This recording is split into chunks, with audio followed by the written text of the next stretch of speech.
Welcome to Salam Nerds Podcast. We do reviews and recaps of your favorite TV shows, movies, and current events. Yo, it's Salam Nerds. My name is Steve, aka Watch the Beat. I'm here, my boy Chad. We drop live episodes on YouTube on Sundays, Tuesdays, and Wednesdays at 10:30 p.m. Eastern. Thank you to all our supporters. Please help us by subscribing and leaving a good review on Apple Podcasts and Spotify. All episodes can also be found everywhere podcasts are found. Yo, Salam Nerds. It's your boy Neebs, aka Watch with Neebs, and my co-host Jazz is running a little bit late, but if he was here, I would call him DJ Itchy Asshole. Should I ask? I'm not going to. No, it was a line that Lionel said. He says like, this maester, like you couldn't even cure an itchy asshole. That's right. Yeah. That was the line in the show. That's right. The fact that he came out there and was like, "You're going to die," he's like, "You couldn't even cure an itchy asshole." He takes like one look at it. It's just like he's a god. Let's leave him alone. When I saw that, I was like, wait, what? What's going on here? Is he gonna die for real? And then he's like, no, you couldn't even cure an itchy asshole. And I was like, okay, thank God. 10 out of 10 reference. Lionel problem. It's such a dialogue heavy episode, so it's like there's so much like in it. There was a lot. There was a lot. All right, well, welcome to the show, Sir Richard and Lady Dragon JJ. How are you guys doing? Doing good. We made it to finale. Holy moly. I know. Are you guys ready to cover the final episode? As Very ready as much we'll so. ever be. We have questions, yes. Or else we have questions. All right. Hello. Well, Yes, hopefully, we will try our best. we can answer them. Yeah. All right. So I think that one of the main things that we didn't get to talk about last episode, because at the end of the episode, we see Baylor basically die, but we also see that Dunk is kind of carrying him, and that was the prophecy. We didn't really talk about that because he was holding like basically a dead dragon, right? And he was alive, and like that was a prophecy. And I think JJ said in like earlier episodes, they're not literal. So I was like, oh, that makes sense. That's crazy. That's pretty much it. Like every time the Dragon Dream says something, you cannot take it at face value. You cannot take it as call to action. You cannot interpret it literally. No. And in this case, Dragon fell on Dunk, but Dragon was dead and Dunk was alive. That's crazy. That makes it. I didn't think like the last episode could get any better. Have you guys been keeping up with the drama between Breaking Bad and Game of Thrones? Unfortunately, it's a battle of the unemployed. Yeah. Get a job, please. What is going on? It's so unfortunate that you got like two big fan bases like, picking on each other like that. Like I love both shows so much. And I mean, I've definitely given more of my time to George R. R. Martin works than I have, Breaking Bad or, Better Call Saul. But, God forbid, somebody else gets another 10 out of 10. And then, this last episode got bombed so hard, that it ended up being an 8. It was, the lowest ranked. And which is one of the best episodes. And I saw the ranking. I'm like, oh, it's getting review bombed. Yeah. They need to get rid of the bottom, all the 1s and 2s and stuff like that, because they're clearly you can't be serious. You can't be serious. Yeah. Especially an influx of low votes for something that just came out. Clearly it's a campaign. Like Rotten Tomatoes has the same problem with their audience score. So you have to kind of take these things not at a face value. It's like you have to kind of read the room, read the culture and see what's going on. So to me, this episode is probably one of the best of the season. So I think the previous one, because the trial is so interesting and I like the flashback. I thought that one was my favorite, but this one is right there as well with it. So yeah. So for those of you that don't know, what we're talking about is that the episode got such a high rank that it was going to dethrone Breaking Bad Ozymandias episode, which is a 10 out of 10. So what the Breaking Bad fans did in order for this episode to not be that high if they started review bombing them. So then the Game of Thrones fans started review bombing the Breaking Bad fans. So now all the rankings have gone down. So it's like a war of the review bombing. Yeah, it's nuclear warfare. Nobody wins. The Unfortunately. only way you win is just by not playing. And unfortunately, you have enough people that are very willing to play that game. Yeah, Although yeah. I will say the memes that have come out have been fantastic. Like the "Tell Breaking Bad, I want them to know it was me." You know, all those memes have been really good. So, and yeah, Yep. you're right, Par. They did start it. So, you know, we'll see who ends it. But maybe during the off season we'll come to a truce. You know, Yeah. maybe the fans will come together. But yeah, no, it's the internet. It's war. You know what? Like Ozymandias is objectively one of the better pieces of television ever Yeah. put out. It is. I think people have forgotten how good it is. Like it's been, Yeah. it's been like jokes have been made about it, but that is genuinely one of the greatest episodes of television ever made. And it's Mhm. so like True. it earns its spot for sure. So like Yeah. it's gonna stay up there. Like I'm gonna be a little shady. Can I be mean for a second? Yeah. Go for it. Like Always. don't get me wrong. I like Heated Rivalry on HBO is great. I've enjoyed the show. I binged it. I watched it a couple of times. I love a good romance. I love a good, like two characters having a good passion and all that. Like one of the episodes got ranked 9.9. Yeah. Really that deep. So it's like all of it is very much objective. Like I would never rank that episode high with Ozymandias. I'm sorry. It's not going to happen. It's Mhm. not. I take those reviews with very much grain of salt. But also like Game of Thrones playing into it as a joke, I thought it was absolutely hilarious. Like that's the way to handle it. Ultimately, it's a battle of a bunch of unemployed people. That is true. Well, this person is really really annoying. Yeah. Let me see if I can ban. Agitator. You came here to agitate, just so you know. There we go. And they're gone. All right. So let's talk about when Lionel was sitting with Lionel and Dunk sitting in the tree. My favorite thing about that is Lionel's crutches have antlers on them, and I think that He's is so extra. That is I love him. so hard. I was like, that is so funny. Everything, like the way the show leans into its houses and its sigils and its like markings, I think that's the best part. I don't think like Game of Thrones or even House of the Dragon is leaning enough into it. I mean, they are to some extent, but they've really leaned into it. Like my favorite armor has been Stefan Fossoway's armor. Like that armor is insane. There's some new pictures that came out from it, like the back of it too, and the cloak, like that one is insane. That one is insane. So like I lost my train of thought. I am so sorry. I apologize. By the way, can you guys see Jazz? I only see a green box. You guys see it? I Yeah, see it's it's a green box. Yeah. Really? Jazz- I see all of you perfectly. Yeah, no, Oh, you show up for a oh, second and then you go so away.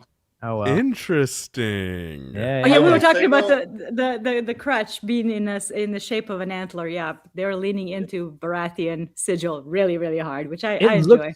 It looks really cool. If I break a leg, I'm just going to try to see if I can get one of those. It's God really, forbid. It's really like it's also a big flex. I mean, sure, House Baratheon and like how that's their sigil and everything like that. But like in Westeros and the lords and landed knights and stuff like that have like basically a monopoly on hunting deer and boar and stuff like that in their own realm. So just having that many spare antlers is its own flex. So like even if that wasn't your house, just having antlers on you is just like, yeah, I've done this, because It's usually cool. if you have stuff like that, if you're one of the small folk, you're a poacher. So that's a one-way ticket to the wall. Yeah. There he is. Where's Jazz? All right. There's Yeah. Jazz. All He's right. no What was longer- the green box? I'm curious, like, because I saw you all perfectly the entire Oh, time. No, yeah, you it was were just representing great, Raymond great. Fossaway all the way through. The green Yeah. apples. Let's The go. green apple. Let's The green go. apple. The Oh, winner man. of the tourney. Ultimately, the winner of this tourney. Yeah. I mean, says his wife too. Oh my god. Hey, I mean, Hey, you know what? Yeah, who are we to get in the way of young love? right? Please, she's so beautiful. Like he can't fight all of us. That is true. That is true. Yeah. Yeah, No, shout out to her again for being the first one outside of Egg to be able to cheer on Dunk. Come on, that was big. That kind of like opened the floodgates for even for the small folk watching in the background. That's Like, it. All it takes is one person. It reminds me. Yeah, It reminds me of the scene in Not Another Teen Movie where like one person has to start the clap and then everyone starts clapping. It's a what do you call it? There's a word for bystander effect. The right? bystander effect, yeah. Yeah, so it's like you're waiting, like anyway. Yeah. In professional wrestling, I know I always bring professional wrestling to that, but they actually sometimes hire people to start chants in the middle of wrestling and stuff like that. I believe that. Yeah, sure. So it's one of those things that is really interesting to me. I got to see Raw in Austin. I don't know, maybe about a half year ago, maybe a year ago or so, and when Rhea Ripley came out and everybody started chanting "Mommy," that was organic. No one needed help chanting "Mommy" because I was in there. I was in there chanting my cheering it on. So. We get it. We get it. I mean, it's Rhea Ripley, and I don't blame you, man. Oh yeah, that is our queen. I don't want to move on too fast from the tree scene with Lionel and Dunk because he said something that just like rang bells in my head that I don't want to move on. Go for it. So he said when he was inviting him to come to Storm's End, to he didn't even offer him a job. He just says, "I love you like a brother. Come over." Like it wasn't even like I give you a job or something. But he mentioned like, "Have you been to Tarth?" Mm-hmm. Which is I was literally jumping off my couch like when I heard that line. It was so great. For uninitiated, the one up here, Brienne of Tarth has been like canonically like tied to Duncan.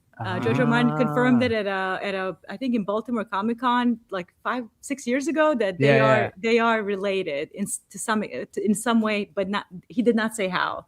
So like that line was definitely a little Easter egg for the Game of Thrones fans and for the book fans. I love good fan service as long as they don't like hard dump fan service on everybody. A little bit here and there is well put. And this was perfect. It just sprinkled just a little bit, and it was perfect. Who got it. Who didn't? Nothing was impacted by that. It's just two men having a conversation.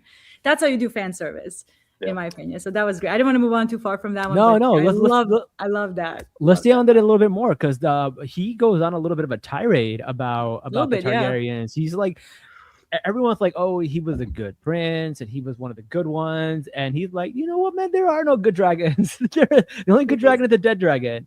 So it's kind of funny that coming from a feudal lord who has people underneath him too. So I do find that that cognitive dissonance is a little bit interesting, and also that the House Baratheon exists because of Targaryens. They are a branch house of House Targaryen.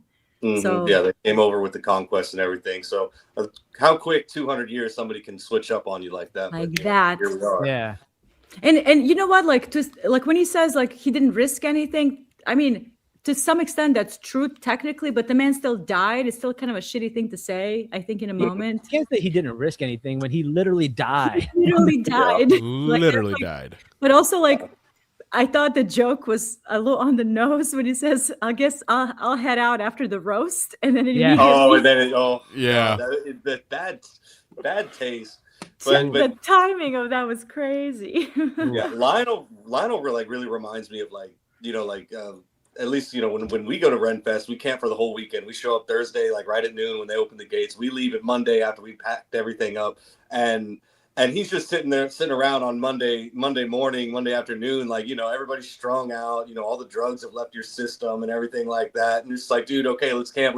Let's go home. And he's just like, man, let's keep this party going. Like, come on, Dunk. Like, let's go back to my house. Let's go back to my house for another rager. It's like, dude, I'm hungover. Leave me alone. That's so true. They really lean into the stereotype of the house, which, like Robert Baratheon was known for warring and whoring. So like even when Lionel says like, it's so very dull after everything has been quiet finally, he's sitting there, it's all very dull. Like he's just yearning for something, for more action, another war, another rebellion, something that's going to like galvanize him to get into action. Because that's sort of like, they're kind of really leaning into that stereotype of that house. He's definitely an adrenaline junkie. Adrenaline junkie. That's a good descriptor. Yeah, for sure. That's for good. Sure. When we go to the funeral, we see the prince's son, and we see him. Is that the first time we see him? I don't think we've seen him before, right? He jousted in episode 2 against okay. yeah, he jousted in that one. We see him briefly. And again, I a lot of people like disappointed that Valar did not get a lot of lines. You have to keep something in mind to the audiences. Dunk and Egg novellas are strictly from Dunk's perspective. Like that is true. Even the episode that you get with Egg, the Squire one, number 3, that's the novella stepping out of itself, like for a little bit, just to give us a glimpse of Egg's perspective. But they're mostly from Duncan's perspective. So you're not gonna get a lot of lore building around Valar or his wife, like Kira of Tyrosh with pink hair. I recognize it immediately. And the fact that his wife has pink hair is very much telling me that Ira Parker, the showrunner, understands lore of the world, and he took care to like give her colorful hair, for example. Something like Game of Thrones kind of like, I think, like really failed on like Daria Naharis. Like, I'm sorry, he should have had, maybe not the bells, maybe not all the jewelry or the weird beard. At the very least, blue hair. I think that would have satisfied a lot of the also cultural aspects of Essos, like the island. The island where like Kiara's from, they make hair dye. That's what they're known for. Like, there's all these little details that like nerds would recognize. So the fact that he had it and it's pink, like it told me everything. Like, he knows ball, Ira Parker. He understood. Nice. Well, so I was very happy to see it. Speaking of hair dye, we do see that Valar has like a little bit of like a streak of like blonde hair, which is pretty interesting. That Targaryen gene is fighting for its life with Martells, with the Darnish. I'm fighting for my life out here. I'm fighting for my life. That little Targaryen streak is fighting for its life with those Darnish genes. I loved it. And the eyes. Funny. I can never say this word when people have a blue and a brown eye. What is it called? Heterochromia. Yeah. Heterochromia. Okay. Yeah. Wentworth Miller, the Prison Break guy, has it. He has that. Cool. Yeah. They give Valar and Baelor Heterochromia. Heterochromia. Yeah. Thank you. We got you. That's very interesting. The seed is strong. The seed is strong. Every time Targaryens, for the most part, are like not marrying each other, marrying other houses that have dark hair, they all end up with dark hair. Like Rhaenys in House of Dragons should have had dark hair by her Baratheon mother. Oh, that's true. The king is married to a Dornish woman. Two of his kids have dark hair.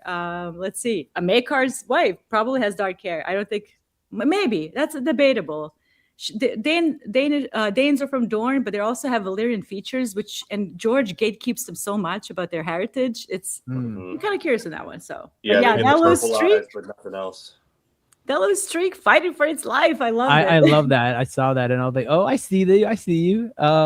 Also, let's talk about Raymond Fossaway, green apple goat. That, oh God, like there are so many thirst drafts made for him because he is the MVP of that match. He won. He was. He won. He was great. Horse, wife, a child, and a friend. A new house. Yeah, right. A new house, exactly. Yeah, and they did the line from the book. What was it? The green. Better a wormy apple than a rotten red. Right. There you go. Thank you. Yeah, better. Agree. Or was it? Or better unripe. Y'all know what I'm unripe. talking about. Unripe than a rotten one. Yeah. Better unripe than wormy. And Stefan left all of his shit, took all his shit and left it with the little pavilion, and I was like, oh my God, what an ass! What a baby! Yeah. What a baby! Trust me, I wouldn't want to hang out either, but at the same time, like, dude, yeah. That's so funny. But hey, a lot of people compare, mainly, also because of their looks and because they were both squires, but they compare Raymond to at least the memers and stuff like that. They'll compare him to Podrick. Just like Podrick, he didn't have to pay for it. I mean, he married her after the fact, but he didn't have to pay for it.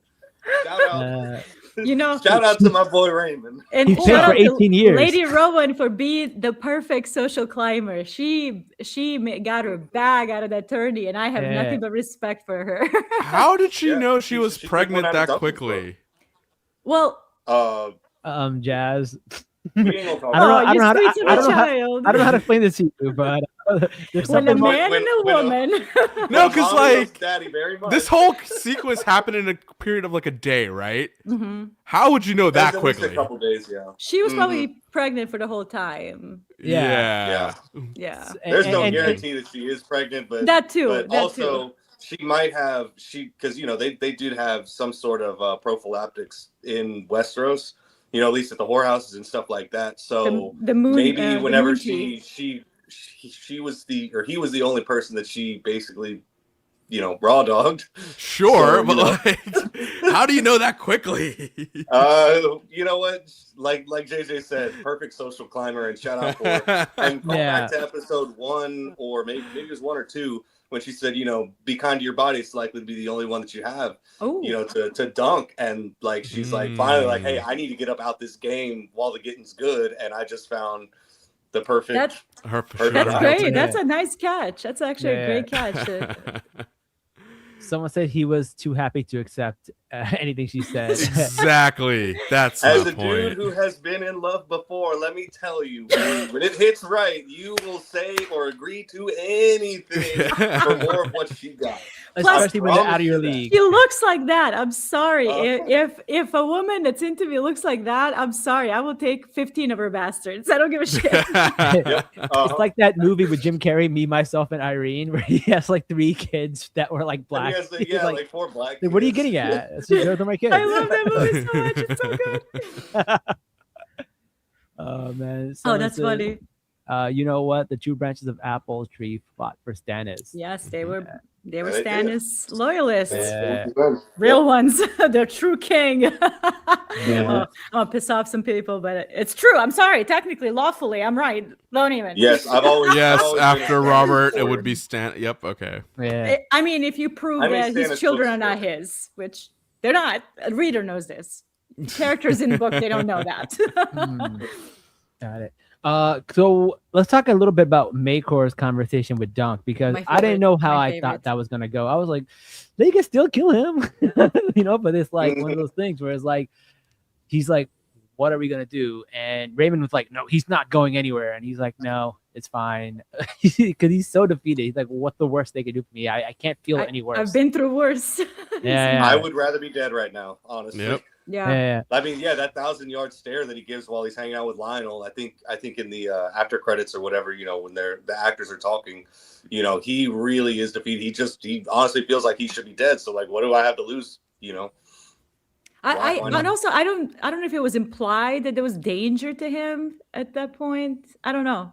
I didn't feel like he was going to be killed or something like that. In the text, when you're in Duncan's mind, that conversation doesn't go down at inside the Lord Solar or anything like that. It happens at the tree because he's still more or less incapacitated. Right. And when the guards come up, he thinks that they're there to kill him until Makar comes out from behind him. That's right. And then he knows like, oh wow, well yeah, Makar probably wouldn't be coming out here to do his dirty work by himself. Not like a shot at Makar, but like, why do the deed yourself when you could just send a couple of guys, because this guy's clearly not going to be able to fight back. The man who passes the sentence swings a sword, Richard. That is true. Okay. Yeah, well, in the north, but not down south. They got Esmond for that. I'm being cheeky. I'm sorry. Well, clearly he was not that upset because he offered him a job.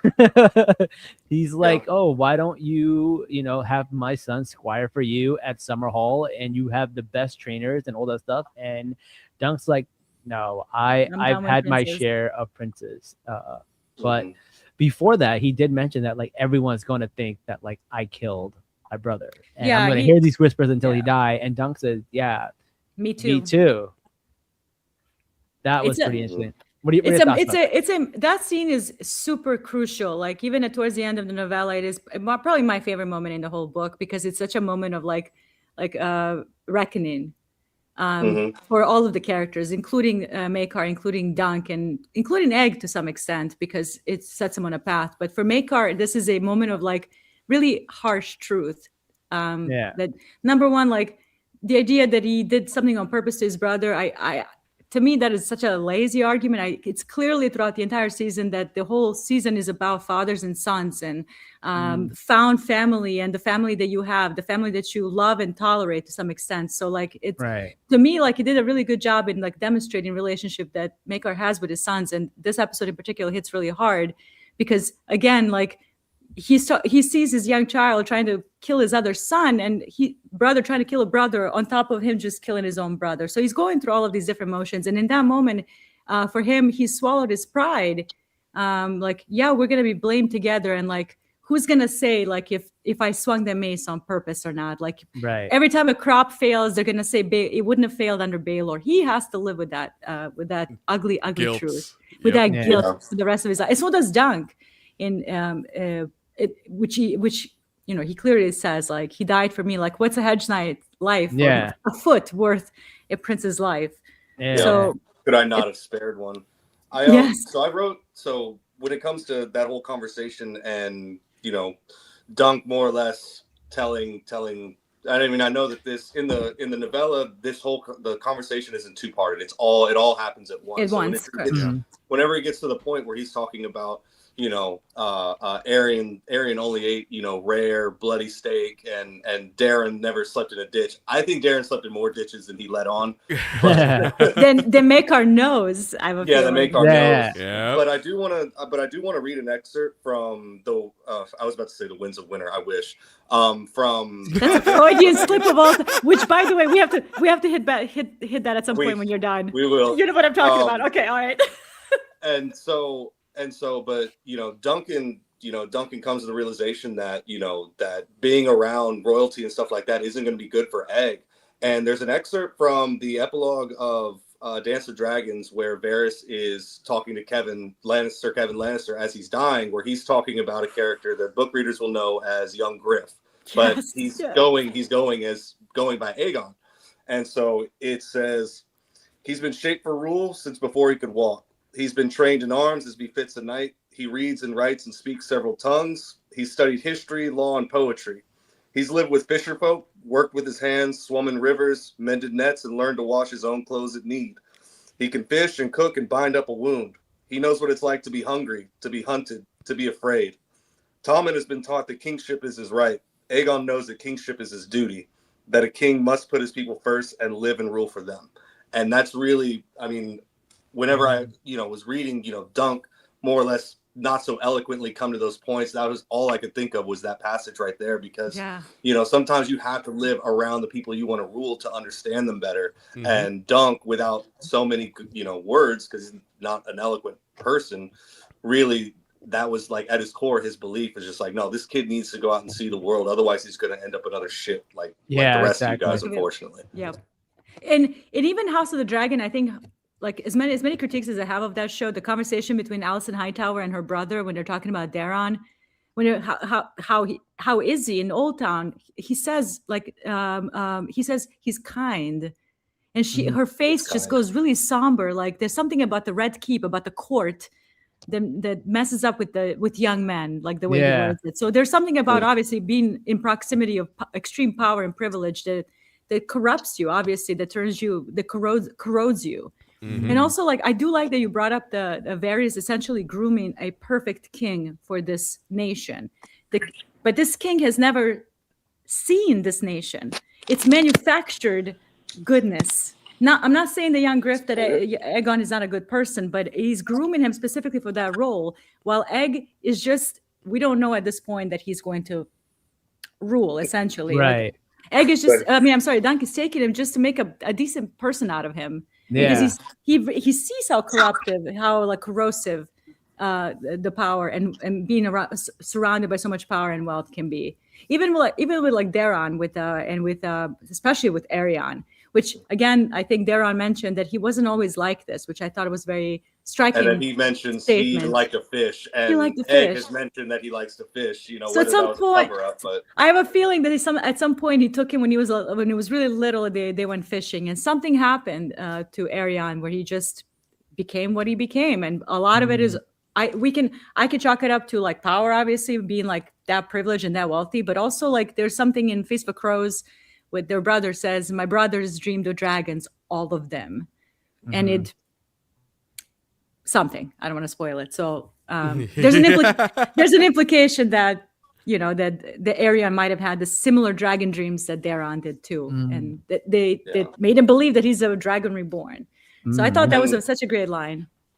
And poor Maekar, like he's like away from his family, and like you were saying about with Alicent, it wasn't necessarily. I think her brother was trying to tell her that it's not necessarily your fault that that because you didn't raise him, that he ended up being a good person. I think it's he was trying to like reinforce that, like, no, like, court life, or not necessarily court, but royal, like, in the royal court will corrupt everybody. So don't take it too hard. It's just, you did a good job sending him to ward because at least one of y'all had to be okay. Yeah. It was one of the kids. For sure. Well, that reminds me of my next segue, which is the conversation with Sir Arlong, where they're drunk and by the tree, and like it kind of gives an idea of like why he never was with all these lords and stuff like that. And yeah, go for it. I was gonna say that conversation confirms what everybody's been kind of discussing all season, which I thought was fairly clear, because that Arlen never knighted him officially. Dunk was never a knight.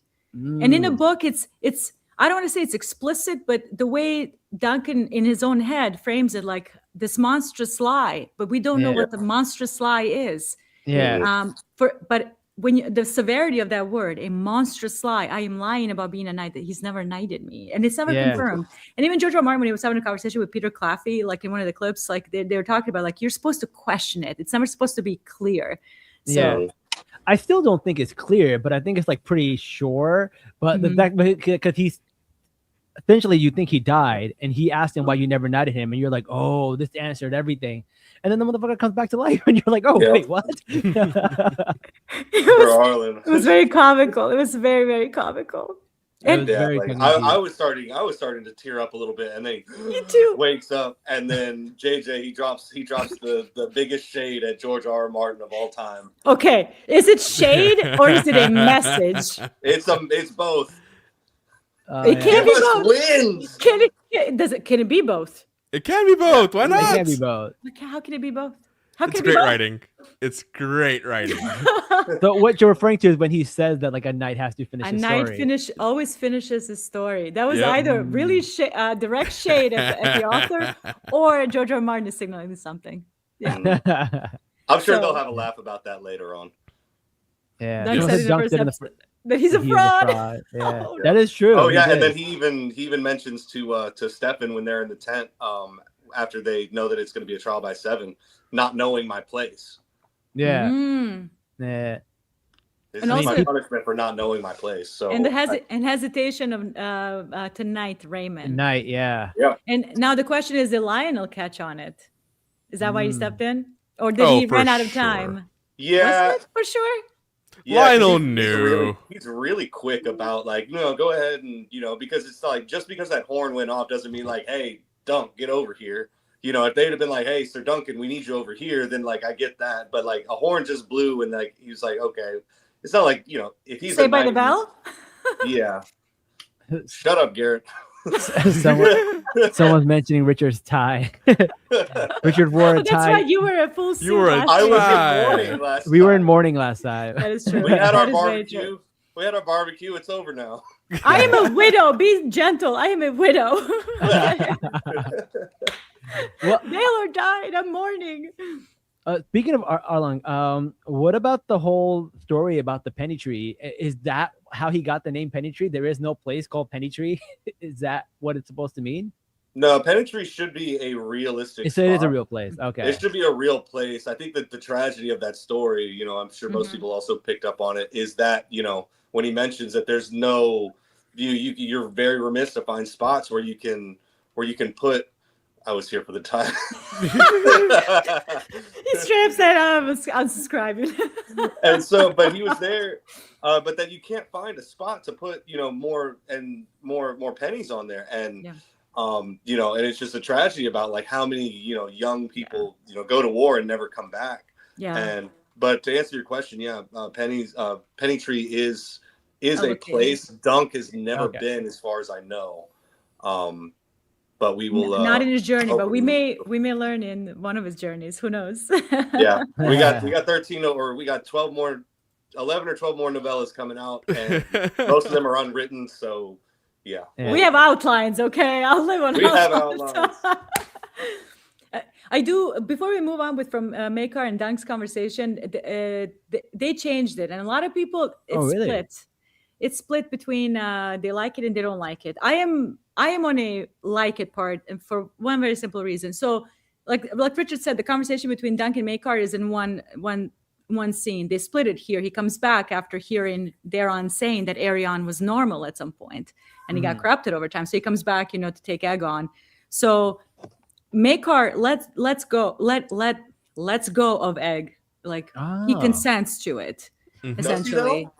In the book, as far as I know, he basically like here's what he says, and then he might nod or something, but he just walks away.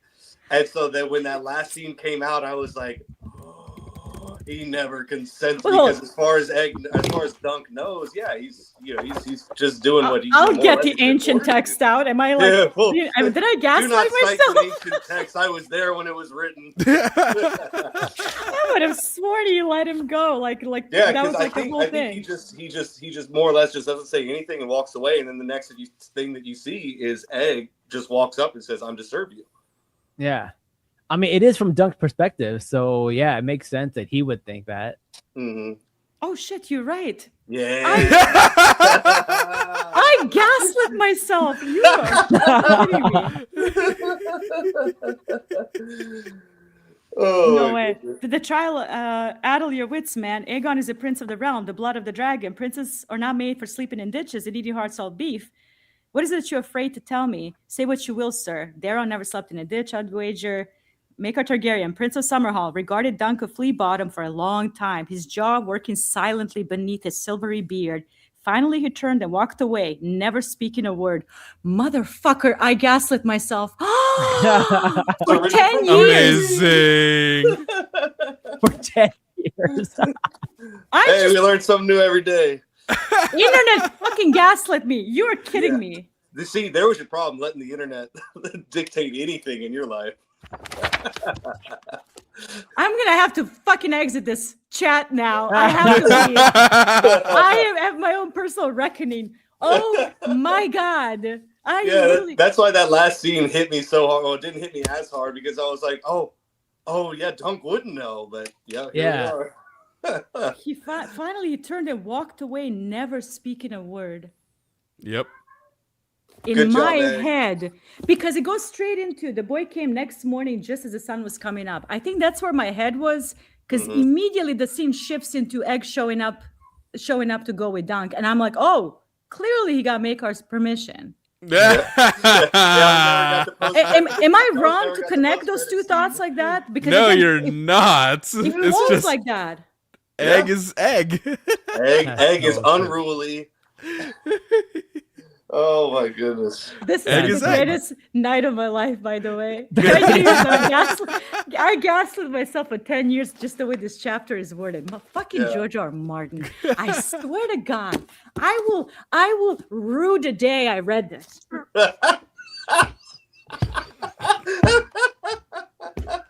That's funny. Well done. I love this. R.I.P.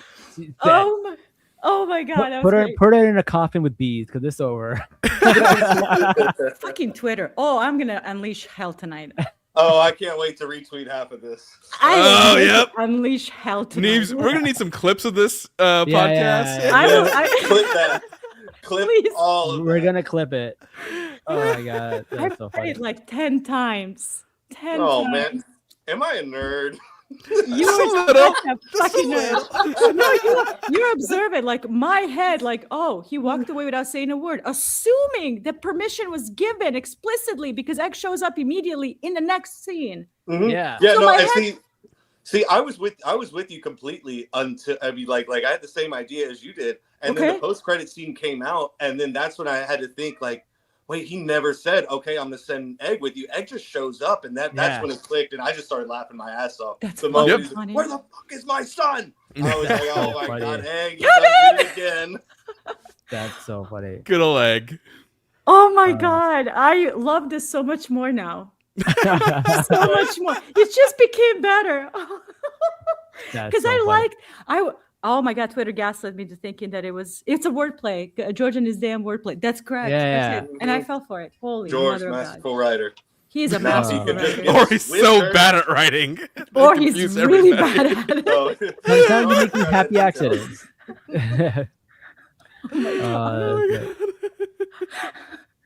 That's so funny. So I'm gonna be stuck on this for a while now.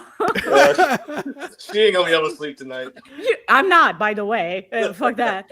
Because I was like on Twitter right after the episode. I'm like, oh my god, they changed it. They changed it. I'm like, in my head, I'm like, did he really? He never consents either explicitly or says no or yes. Yeah. Is the consent given in a way that I misunderstood? I thought he gave consent again because Egg just shows up right after that scene. Right. But now it's clear. Obviously, I just read it to you that he never gives consent. Also, they never hunted him down later, so maybe that's why you're. They didn't. But keep in mind, he tells everybody else, "I don't know where I'm going." He tells his own horse, "I don't know where I'm going." He so does like it. Yeah. Where he's going has been absolutely confidential up until he meets back up with Egg and decides, "Hey, let's go to Dorne. Let's go check out a Need to know puppet show." basis. Oh, and So one thing. nobody knows where he's going. Like that, you Yeah, could but search in all nobody 360 hunted him. directions, but you can't. You know, Yeah. But did you guys notice also, like when Maekar is freaking out again over his troublesome children? Like nobody in that line is. they're tired of freaked seeing out. it. They're tired of hearing They're it. like, we're over it. We're over Yeah. this.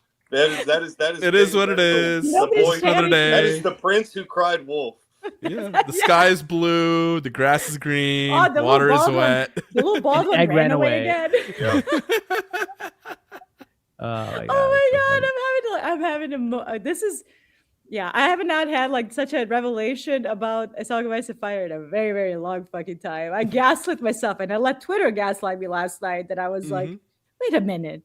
And everybody's like, oh my god, now like Egg endangered Dunk. Well, let's wait and see till season 2 what's gonna happen. I think everybody knows where he went and whom he went with. Yeah. Yeah. And I think Maekar is going to have one of those annoyingly, what's the word I'm looking for? Like begrudging acceptance. Yeah, Yeah. he's like, Situation. oh, okay, he's gone. He's Whatever. with Egg, or he's with the Dunk With at Dunk. least. Dunk. Yeah. Right, He'll send him a raven in a few months, and then Right, he's yeah. Yeah. And it's such a, to me, like it played really beautifully into like Maekar not just being a prince of the realm, but also a father. Like it really came down to like a genuine father moment in two instances. The Mhm. first one being like, and that scene was not in a novella when, because Egg does not get a perspective again. So all of these are new scenes when he's like checking his head and he sees a little like kiwi stub, a little peach fuzz. Yeah. Peach fuzz. And he like is immediately sent into rage again. I don't want to look like my brother, like Arion, and he goes to murder him, like to come. My boy was trying to finish off what Dunk didn't. Dunk did not do, which he should have. Uh-huh. But Yeah, it one was very time, Dunk, satisfying kill to my hear. shithead older brother. You couldn't even do that. But the thing is, Useless. he's got that dog in him though, because it's in He's him. got He the was dog in him. there. He was ready to go. Oh, yeah. there. And none would be the wiser. He's so injured. One more cut to finish him Yeah. off. Yeah, Yeah. when you go back into like an old cut or whatever and just restart the bleeding, especially that one on his leg, that's really close to the femoral artery. Like, you know, I 10 thought- seconds, you're done. Yeah. And I thought he gelded him. I'm like, I know Arion will have a son at some point, so he wasn't gelded, but like I really thought he gelded him, like the way he cut him there. Yeah, Especially yeah. like knowing that he's been doing kind of gross stuff to Egg. when he was a kid. Yeah. So it was To like, go oh, back this to is for Lionel. Egg. To go back to Lionel, others gelled me. I'm going to start adding that to my vocabulary. Others gelled me. Oh, Lionel. What a great character. Daniel Ings is so good. Like he brought in like Jack Sparrow inspiration to his line. Yeah, which yeah, I totally, see that. I could totally see it. I could Yeah. totally see that too. What about the girl coming up to Dunk and being like, I do not blame you for ruining my birthday. You know what? Gwyn Ashford, like we support you, little queen. Your quinceañera turned into a historical event for the entire continent for eternity. So congratulations to you. I've never been to a quinceañera that had like, you know, a shooting go on outside, but you know, that they're not completely uncommon. Bruh. So like, yeah, I get. We live in Houston. Come on, dude. Like, Yeah, I mean, it's bound to happen. That's why I'm hesitant to go to any more. I went to all of them whenever I was growing up, and like I'm in my 30s. If you're not in my family, like my immediate family, I'm not going to a freaking quinceañera. Yeah. that is a danger. That's like showing up to attorney without much armor. Like you're basically begging to get shot. For us to see that poor girl is probably never celebrating her birthday again. Stop inviting royalty to your Nope. birthday parties. It's a bad look. I'm never having another historical event in my my name so ever funny. again. I do love that what Raymond said about Stefan is like, oh, he participated in one event after 100 years and he lost and he tucked his tail, tucked his tail under between his legs and ran off like, let's go, Green Apple, man. I love Raymond. He's such a. I do like that they gave her that line though, because like right there at the beginning of episode 2, whenever he's like kind of like, you know, the only other dialogue that she has is just, "You're big and stupid," and then pump fakes at him, and then you know we get like a little bit of like Ira Parker didn't forget to give us that closure of just like at least she gets to say something and at least show that like she doesn't have any ill will. Like clearly she didn't want that to happen at her birthday party, but she's showing that she doesn't have any ill will against Dunk for just standing up for what was right. Yeah. And that I was literally just gonna say that. I think she understood what he did was the right thing to do. So yeah. And I do. There's one more person who's not a Targaryen support, or not necessarily supporter, but another person who's not necessarily looking favorably along, you know, among Targaryens. So they're not doing a great PR job right now, and unfortunately, that's going to be paying dividends in the next 100 years because obviously, you know. You're getting negative returns on all of these, you know, meet and greets and stuff like that. So, you know what? All Aegon the Unworthy had to do was like not, you know, legitimize those bastards. I think things would have been much calmer. He could have just died in peace, and they wouldn't have called it. If he wouldn't have done that, they wouldn't have called him Aegon the Unworthy. They would have called him Aegon the Whore and called it a day. Yeah, that's it. The trouble he caused is like, holy shit, one low decision. Oh man. So at the end, we see that Egg goes with Dunk, and they're talking about the 7 kingdoms, which there are actually 9 of. There are 9 regions. 9 regions. But 7 kingdoms. Yeah. And I'll even argue that there's 8 if you include the Iron Islands. So here's what happened. Didn't what's-his-face conquer the Iron Islands? Well, yeah, no, but during Aegon's conquest, the Iron Islands also ruled the Riverlands. Correct. Right. There were 1, yeah. That's why they call them the Kingdom of the Rivers and Isles. Isles. Yeah. So North Vale, Rivers and Isles, Reach, Dorne, Stormlands. That's 7, right? Now 7. It's King's Landing, the Crownlands. Yeah. Crownlands are after the conquest. Yes. Because that area between Reach and Stormlands has always been fought for. So like they made it its own thing called the Crownlands around the King's Landing. So that becomes a region that's part of the 9. But also it's a play on word. Like, again, I gaslit myself for 10 years thinking that Maekar gave explicit consent to take Egg away. It's same with this. Like, it's all a big lie, technically. So it's 7 kingdoms, but it's 9. Dunk is not a knight, but he is. You just keep repeating a lie over and over until people believe it's true. Until believe it's true, yeah. Perfect. Well said. I love it. I mean, that's how our currency works, right? We just got to believe in it. It works. Yeah. Let me tell you how little faith I have in the U.S. The dragon. U.S. dollar, whatever.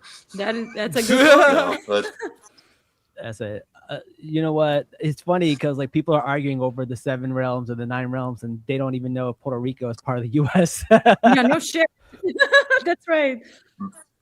My stepmom is Puerto Rican, and one day, or I think this past Christmas, they were talking about going to Puerto Rico for Christmas, and I was like, "Oh yeah, I think I need to renew my passport." And the death stare I got from her, because in my defense, I have family who lives in Costa Rica, and so I can't. Oh, so you mix them up. Okay. So it was on my mind, but the moment I got that death stare, I was like, "Oh my god, I'm so sorry. I'm so sorry. I heard what I just said. My bad." But there's a lot of people who don't recognize Puerto Rico as a United States territory. So yeah, I know what you're saying. Yeah, we've seen that with the Super Bowl and the discussion. He's not American, bro. He's crazy. American. It's fucking crazy. It is crazy. Isn't this even like not U.S. state? It's a territory like Puerto Rico. Territory, yeah. Yeah. That's so true. I mean, cognitive dissonance is clearly I just went through it. It is a bitch. but Egg is like, hey, out of the 9 realms, why don't we go to the one where your crush is at? Yeah. Look at him wingman in him. Mm-hmm. He was. Right before that, I have to like nerd out just for like 2 seconds. He's getting on the horse. Right before Egg shows up, there's crows cawing, and I was like, He's here. Yep. He's here. He's here. 1,000 eyes in one. 1,000 eyes in one. Always here. He's always around. Like, It's a character that we'll meet in season 3. My favorite non-POV character in the Song of Ice and Fire that I go insane over. He is magical. Let's just put it that way. He can like warg into different animals, particularly birds of like very crowy nature. Crowy nature. That's Crowy wild. nature. Crowy nature. Sorry, I'm so unhinged. That's so funny. See, Farrah knows too. She gets it. You get it. You got some people in the comments who know what that is. And then season 3, baby. Let's season 3. At the end, we see them going off in horses, and we see Sweetfoot back on Sir Arlong, and they go separate way. I'm like, this is such a Fast and Furious moment where like Paul Walker goes, yeah, right, and the white Supra, and then it's the white horse. It's a white horse instead of a white Supra. Like, I thought they were gonna play the song like "Never See Again." Like it goes so well. Did we talk about Sweetfoot getting a better ending? No, that was Justice for Sweetfoot. So Sweetfoot when Sweetfoot got himself a house too. Yeah, he never. So he doesn't have apples. any money afterwards, and the only 2 horses that he leaves with are Thunder and Chestnut. We never hear about Sweetfoot ever again, and so like even I was asking myself, I think I even asked y'all off screen, like, does anybody remember what happened to Sweetfoot? And just because it's not in the text, and this. Justice for Sweetfoot, like I like hashtag it, put it on my gravestone because now that sweet horse gets to just go and chill in an apple orchard all day and just eat apples. Like that's that moment right horse there. At an apple orchard, it's like a perfect thing. It was perfect ending for Sweetfoot. I loved it. It's like Ira knew, like, hey, that's something that we, the true fans and the real fans really need to like we deserve that because it's a big question mark that we never get to hear about it ever again. That's so funny. Well, I'm glad you guys got your moment, got that closure after like 10 years. It was nice. Yeah, for sure. It was nice. Like it answered a lot of questions, obviously clarified a lot of things, but the dunk was knighted. Clearly, if Maekar gave explicit consent, which he didn't in text too. What else? We're gonna hear about this during House of the Dragon, aren't we? Oh, we're gonna bring this up. I will be crashing out for at least another decade. I have enough energy. That's so funny. Since Raymond got a new house, a wife, a baby on the way, and a new horse. And amazing. He just got knighted. What a week for him. Dude, yeah. See what happens when you're a good friend. Sometimes in Westeros. The other times did they get their lordship though? The Fossaways? Was that I forgot. He did call him Lord. He did call him Lord Fossaway. Lord Fossaway. Okay, Raymond called him that. So, okay. I don't know if the exact house split happens here, but I mean, this is pretty much why they have the green apples. I mean, we know that. Yeah, right. I think they lost their lordship right after Dance for supporting Aegon the Elder. Yeah. It's never confirmed, but they supported Aegon the Elder, and we know what happens at the Hour of the Wolf. They probably got stripped from that title. Okay. Yeah. I think we talked about it. What else are we missing? Is there anything we haven't talked about yet? Oh God, let's see. I feel like a lot happened in that episode. It's very dialogue heavy. So like I'm trying to. All I had was that excerpt and Justice for Sweetfoot. That's all I had written for this week. I'm just gonna point out that my favorite performance of the whole season has been Sam Spruell as Maekar. I think he captured the harshness and the hardness of him with this like almost softness and like very melancholy. Perfectly. I'm a big sucker for like those eyes that are very like that emote very like expressively, because you can't say a lot of things, but the eyes speak 1,000 words, especially when he's my last son. It was such a painful line. Like it was. And then when you watch the interviews after the episode, Sam is essentially saying like Aegon is his last chance at like having a normal kid. I found really, really sad. Like that whole line. And Dexter Soul Ansel, like just in that scene alone, like when he's touching his peach fuzz and like going into whatever. That was good. That was incredible. And Maekar comforting him, like he leans onto his dad, like that had so much weight with not a single word for like 2 minutes. Thank you. Yes. There's no Zero words. dialogue. Mm-hmm. That kid's gonna be a great actor. For sure. Oh, dude, that kid is so good. Was so good. Like his big eyes are just so expressive. He was to me, two of them have been this kind of like acting job wise have been the stars. Bertie Carvel as Baelor was great. So was Peter Claffey. Like I think he captures Dunk's himbo-inness. Is that the word? Yeah. His Labrador is his golden retriever energy. Golden retriever. Yeah. His himbo energy, like pretty well, like Broad of chest, dumb of ass. Thick as a castle wall. Daniel Ings is another standout for sure. As Lionel. Like, it's just been a great season. Like, really solid. I don't want to say solid, amazing. I can rewatch this. I've seen it already like a billion times. Like, I could rewatch it all the time. It's so good. It has a satisfying ending. Like, if you never get a season 2 ever, let's say this was a one season, it still stands on its own. Yes, 100%. Right? Absolutely. And that's kind of how I sold it to a handful of my friends who don't watch I love it in general. Yeah. I was like, this is a really grounded, like, you don't have to know all the lore and all this and that. It's its own nice, short, sweet, concise story. And then even next, pretty much each season moving forward is going to be its own, like, little story. There might be little callbacks to this and that. But, like, you could just pick it up and watch it and enjoy it as a casual viewer. You don't have to be nerds, like, on our level, you know, crashing out over a piece of dialogue 10 years old, you know. Yeah, I'm trying to get my really wife enjoy to and love this story, you know. It's timeless. This is the only one I'm trying to get my wife to watch, because the other Game of Thrones is like, she doesn't like the gratuitous sex, and I was like, all right, this one has maybe like one short scene, maybe one long scene, but one short scene. Other than that, it's not as bad as Game of Thrones. Yeah. Game of Thrones took a lot of, like, in my opinion, a lot of liberty with the nudity and sexual gratuity. There's a lot of sexual violence in A Song of Ice and Fire story as part of, like, the world building, because the world is so violent. But, like, George R. R. Martin is not a romantic. He doesn't do romance. There's like instances here and there where he'll throw a line, and, like, to me, like, Duncan Tansel are very, like, when they're flirting, that's George R. R. Martin being a little romantic. He doesn't do a lot of romance. So I think, like, Game of Thrones, House of the Dragon, there's no gratuitous. There's one sex scene, I believe.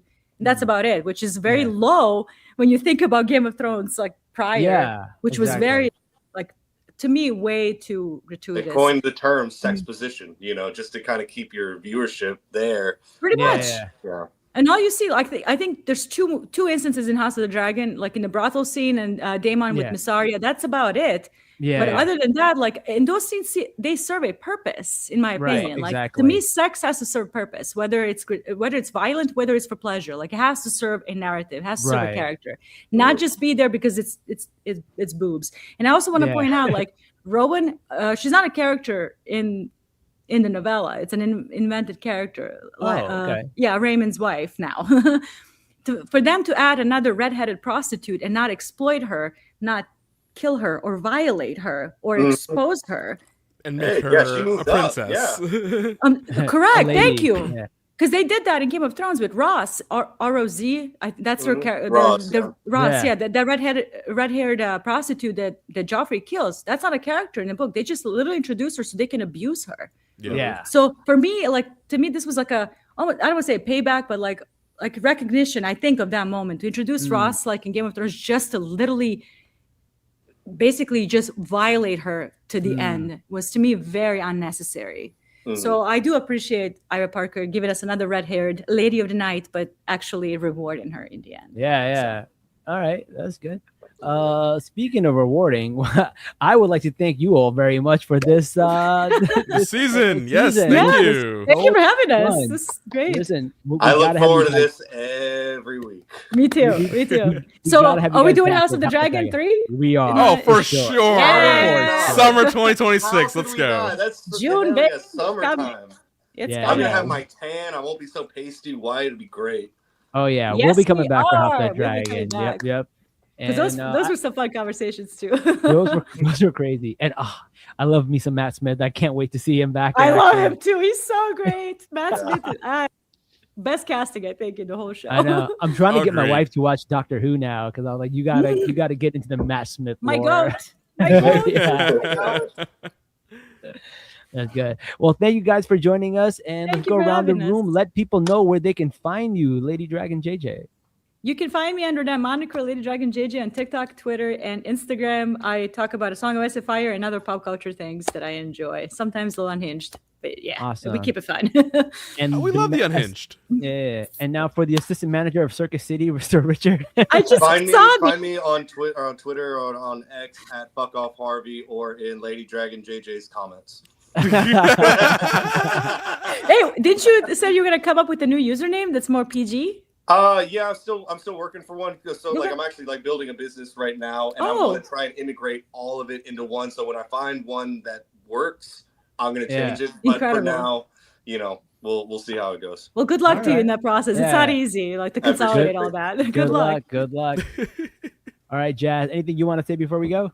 Nope, just find me at MU Ijaz on all social media. It's MUAIJAZ. And yes, I'm the manager of Blockbuster. So Okay, question. What is Mervin's? Mervin's was like a Dillard's or a Macy's that got bought out. Yeah, like I'm aging myself here. That's got to be some that Texas Southern thing. It's definitely not in Illinois. I've never seen Yeah, it. no, it didn't even make it down here. So no, not in Jersey either. I know Circuit City. I know Blockbuster, Toys R Us. I've never heard of Mervin's. At least at Jones store. I forgot about Mervin's until you mentioned it. I was like, yo. I am dating myself here. You could have said something like Woolworth or something. What's a Woolworth? I don't know what that is. What was it? Not Eckerd's, O'Shawn's and Eckerd's. Oh my God, O'Shawn's and Eckerd's. Anybody old? Oh, someone said you could have said Costco. That would have been a good one. I was at Costco yesterday. Costco still exists. I love he's Costco. doing non-existent stores. Oh, non-existent person. Oh, that's funny. All right, guys, and you can catch me at Watch What Needs. Right now, I have this ongoing story about a cat that I'm adopting, and I'm going to turn her into a Ramadan cat. Make sure that she. So you're back on my timeline, Ramadan cats. So if you're into cats, get on my page. All right, and that's all we have for you guys. Until next time, guys. Salam, nerds. Peace.